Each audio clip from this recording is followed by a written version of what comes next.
Salut à tous, bienvenue dans cette nouvelle partie sur le développement de notre application de gestion de factures. Dans cette partie, nous allons travailler sur euh, ce input de recherche. Ok? Donc, nous allons écrire un tout petit code JavaScript, ok, qui va nous permettre que lorsqu'on entre du texte ici, on récupère ce texte, on essaye de regarder si dans cette table, ok, il y a une ligne qui possède ce texte. Ok, tout simplement. Donc, la recherche ne sera pas basée en back-end ici, mais juste en front-end. Ok, donc c'est juste un simple filtre front-end, pas back-end. Ok, et parce que ici, nous avons juste une simple liste, on n'a rien de complexe à filtrer. On n'a pas, par exemple, des or, des and, pour dire des. Nous n'avons pas des jointures, quoi, où il faut regarder si deux termes coïncident, tout ça. Donc, c'est très simple. Donc, nous allons le faire en front-end. OK? Voilà. Donc, nous allons aller au niveau de index, le fichier index. Donc, vous allez dans le fichier index. On va regarder cette barre. Elle est où? Elle est plus haut. OK, voici c'est la barre qui du input quoi. OK, donc vous voyez que cette barre a un ID search. OK, on a un ID search là tout simplement.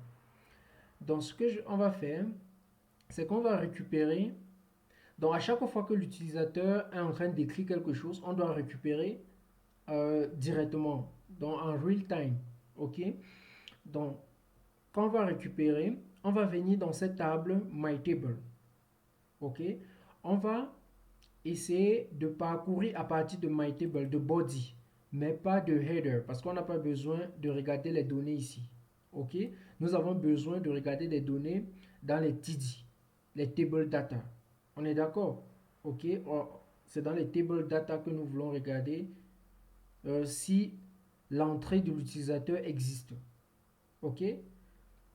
Donc, on a search qui est un ID. On a my table, ok, qu'on doit prendre en considération. Voilà. Et on a les TR où nous avons les différents table rows. Ok. Donc, nous avons trois trucs que nous allons nous concentrer dessus.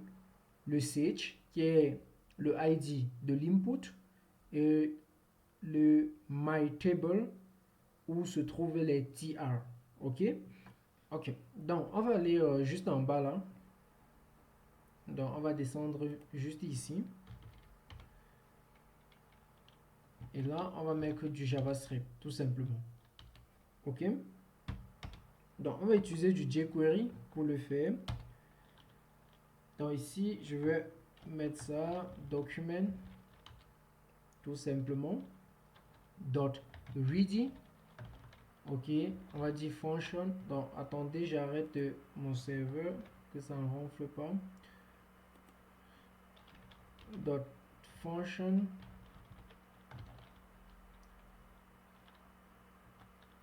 OK. Voilà. Donc, tant que c'est prêt, on doit exécuter une fonction. Cette fonction doit s'exécuter sur l'input. OK. Donc, l'input, l'ID c'était quoi? Search. On est d'accord?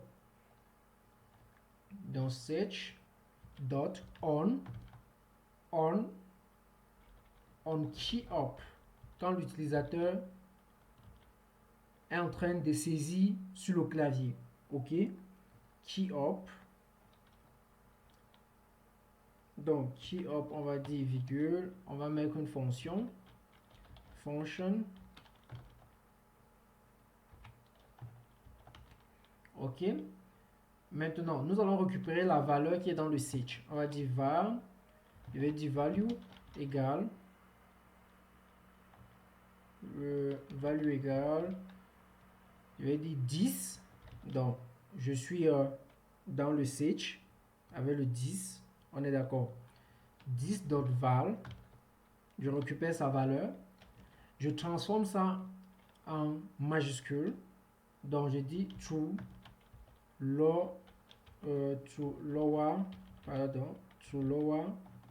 case. OK, to lower case. Pour transformer cela en quoi? En minuscule. OK, donc je transforme la valeur en minuscule. Maintenant, qu'est-ce que je fais? Je pars dans la table, dans notre table. Donc, pour aller dans notre table, je récupère avec son ID, c'était quoi? My table. On est d'accord? My table. Et dans my table, qu'est-ce que je veux? C'est les TR, les table row. On est d'accord? Qu'est-ce que je vais donc faire? Je vais faire un filtre. Filtre, tout simplement.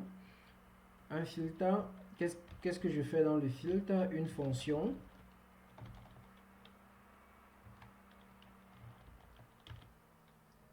Une fonction. Maintenant, dans cette fonction, on va récupérer les TR. Donc, qu'est-ce que je vais dire? Bon. Ici, je vais dire 10. Donc, étant dans l'élément TR, toggle. OK? Pour le changement des éléments de la table. OK? Toggle 10. OK, 10 dot text. Le texte dot text, je crois que c'est une fonction, oui. To lower case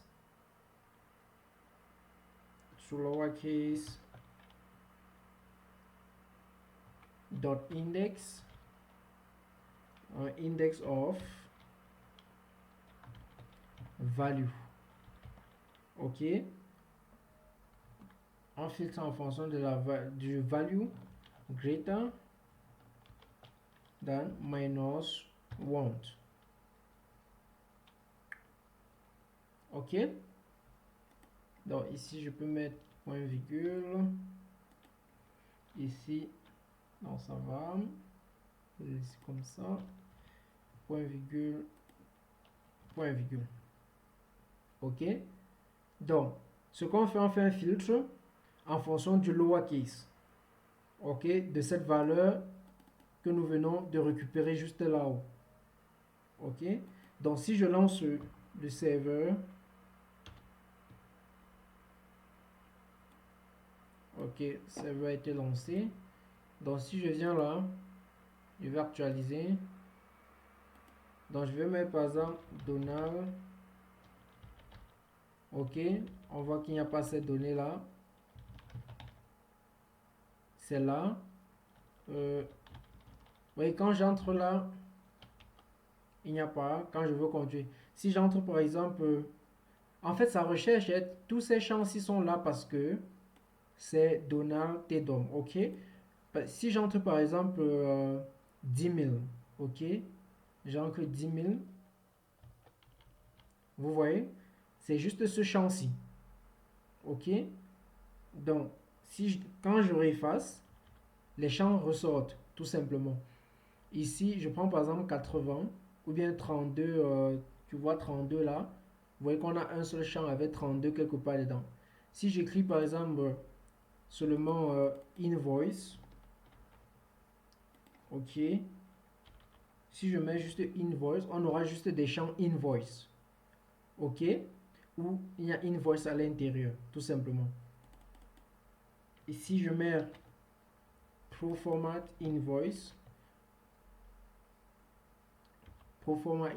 on a juste des champs proforma invoice. OK, donc et cela peut se faire surtout à tout niveau, que ce soit ici, donc quand on part de colonne en colonne, de page en page, je vous l'ai dit, donc on peut faire le filtre à ce niveau. OK, donc si je viens ici, je peux toujours faire le filtre ici. Je vois il y a Donald là-bas, Je vais écrire juste Donald comme ceci. Vous voyez que tant qu'il n'y a pas le TE ça, on a trois lignes ici là, mais une ligne n'a pas de T d'homme. Donc si je mets T, vous voyez que cette ligne disparaît et on a juste des lignes qui contiennent cela. Ok, voilà. Donc c'est tout pour cette partie. J'espère que c'est très simple, pas compliqué. Ok, donc merci d'avoir regardé. À nous revoir dans la prochaine partie et n'oubliez pas de prendre mon livre Comment devenir un génie de la programmation informatique qui donne les rouages, les méthodes que moi j'ai utilisées ou bien que j'utilise pour apprendre la programmation. Donc le livre est en description.